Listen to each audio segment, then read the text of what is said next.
À Abéché, la saison des pluies met à rude épreuve les routes déjà dégradées. Traverser le Wadi Kamil tourne au calvaire entre blocages, retards et accidents. Une situation qui impacte directement le quotidien des habitants. Dans les cuisines tchadiennes, le cube Maggi divise, indispensable pour certains, contesté pour d'autres à cause de ses effets sur la santé.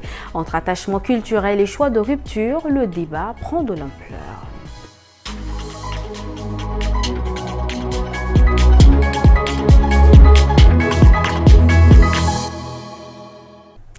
Ici, 19h45 du jeudi 21 août 2025. Bonsoir et bienvenue. À Abéché, comme dans de nombreuses villes du pays, l'absence de routes bien entretenues ou l'inexistence de voies d'accès dans certaines zones pose problème. En cette saison pluvieuse, traverser le Wadi Kamil, un cours d'eau saisonnier, est devenu un véritable casse-tête pour les habitants.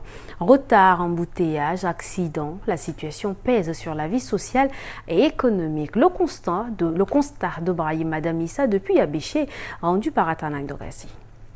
Le Wadi Kamil qui divise la ville d'Abéché en deux devient un obstacle majeur à chaque saison des pluies. Quand la pluie tombe ou menace de tomber, l'inquiétude grandit. Comment traverser pour rentrer chez soi, se rendre au marché ou rejoindre son lieu de travail? Ce cours d'eau sépare le centre-ville des quartiers comme Djatigné, Amiré, Dinéné Turc et bien d'autres. Pour les habitants, c'est un passage obligé, mais dangereux.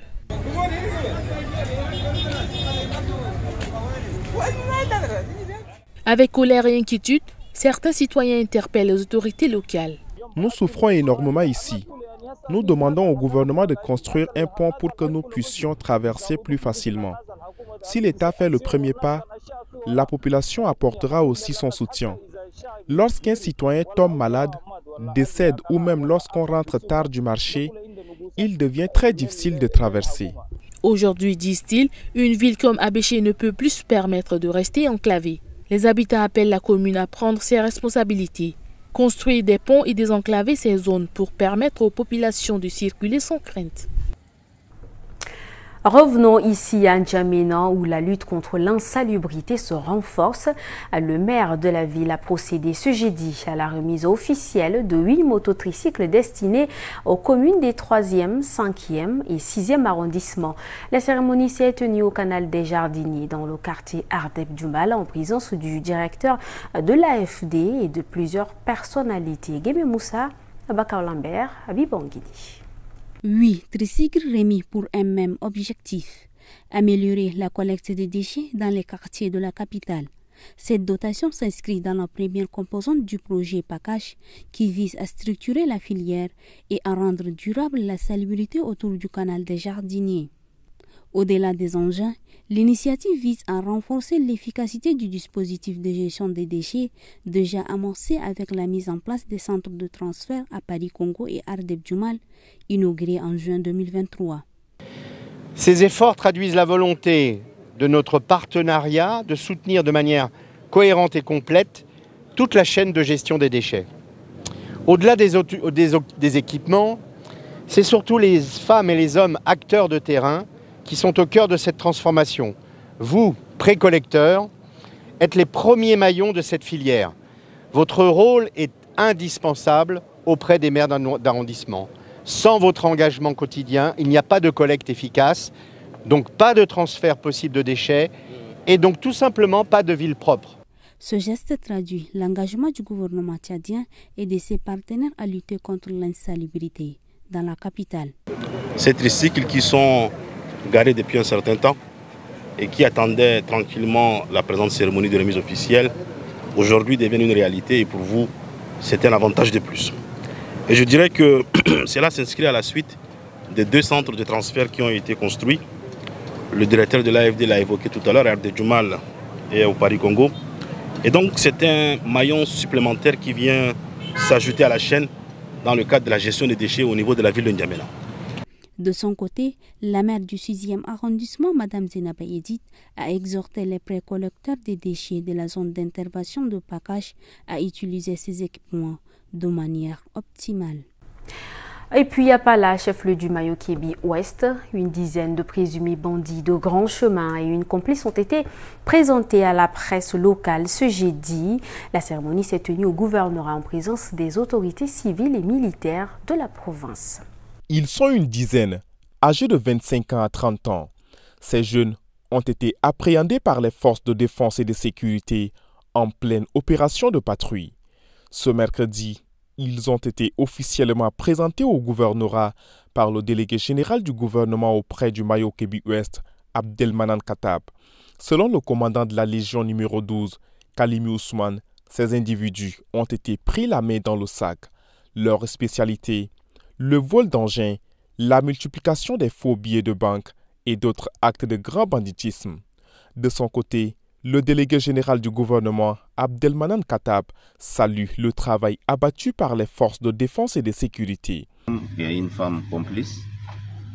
Nous allons le présenter devant la juridiction et ils répondront devant la juridiction de leurs actes. La deuxième des choses, notre opération s'articule sur 3 étapes. Il y a une étape d'analyse, il y a l'étape d'interpellation et la troisième étape, c'est au niveau de la justice. Nous ne faisons pas justice ici. La justice est à part entière et c'est à eux de le juger. Ces présumés bandits s'illustrent dans le vol des motos, des groupes électrogènes, des téléphones et de divers autres biens dans la ville de Pala et ses environs. Le récit de l'IRSI Pierre rendu par Baila Semi-Manuel, venons-en à l'actualité en bref. C'est une compilation de Rassabar Djumleila.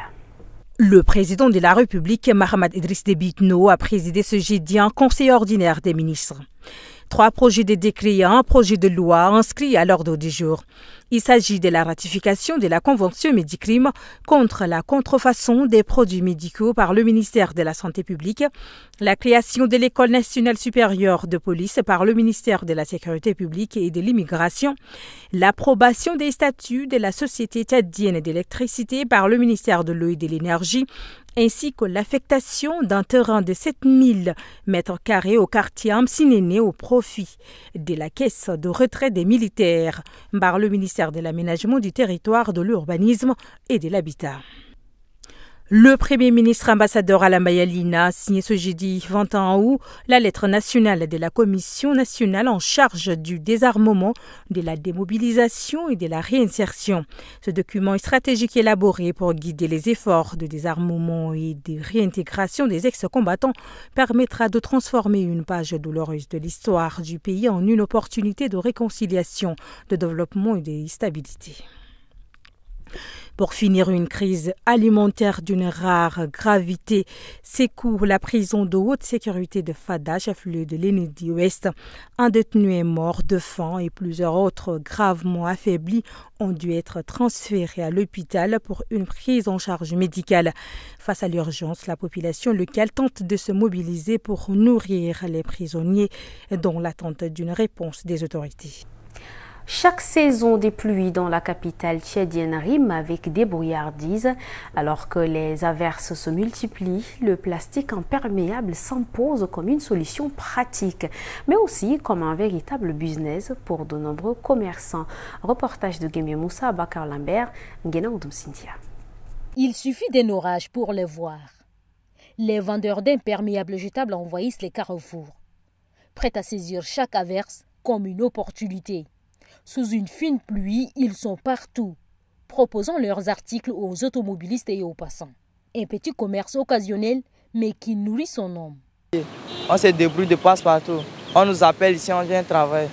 Mais sinon, avant, je faisais les travaux de maison. Je pars dans certaines maisons, on partait damer des maisons qui étaient creux. Parfois, on partait cimenter, parfois, on partait construire même. Sinon, j'étais dans le travail des chantiers. C'est ça mon ancienne activité. Maintenant, je suis entré dans le LEDA et par grâce de Dieu, voici je trouve et je mange avec. Parfois même, je m'achète des trucs. Et c'est ce que je pourrais dire sur le LEDA. Leur mission, dépanner ceux qui sont pris de court par la pluie, sans abri ni protection. Une solution souvent imposée par les caprices de la météo. Nous achetons ce qui est en l'état. Le prix est très bas. On achète ça à 500 francs.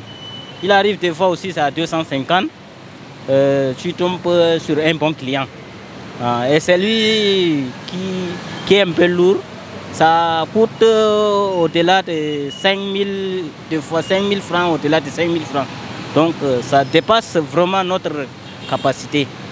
Tant que la pluie continuera de surprendre la capitale, ces vendeurs garderont le sourire. Mais certains citadins plus prévoyants ne sortent jamais sans leur imperméable, au cas où. Au dernier titre de ce journal, dans la plupart des foyers tiédiens, un petit cube trône au cœur des marmites. Le bouillon communément appelé cube magie, incontournable pour relever le goût des plats. Il est pourtant au centre de débats autour de ses effets sur la santé. Entre attachement culturel et inquiétude médicale, notre équipe est allée à la rencontre de celles et ceux qui ont fait un choix différent. Reportage signé Aimé Dolinassou, Abdelaziz et Solmengar Maxime. Pour le repas d'aujourd'hui, Fane a opté pour les feuilles d'oseille, le carcandian arabe local. Un mets très prisé par les Tchadiens. Viande, ail, oignons, piment, tous les ingrédients sont réunis. Mais la star, le cube magie, est absente. Chez elle, il est interdit d'assaisonner les plats avec ce bouillon, pourtant réputé indispensable par beaucoup de femmes. Moi, je n'utilise pas de cube magie dans la sauce. Depuis mon enfance, on nous a appris à ne pas en consommer parce que c'est dangereux. Dans ma famille, mes parents ont instauré des règles que mes sœurs et moi respectons jusqu'à présent. Pas de cube magie dans les repas.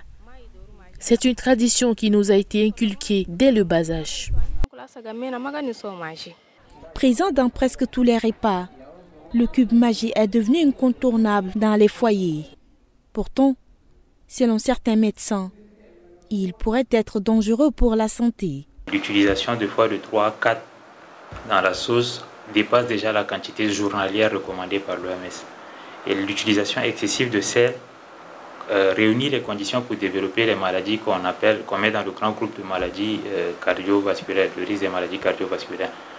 Donc, de façon claire, consommer beaucoup de cube magie, c'est augmenter le risque de développer des maladies telles que l'hypertension artérielle, les accidents vasculaires cérébraux, les maladies cardiaques et l'insuffisance rénale.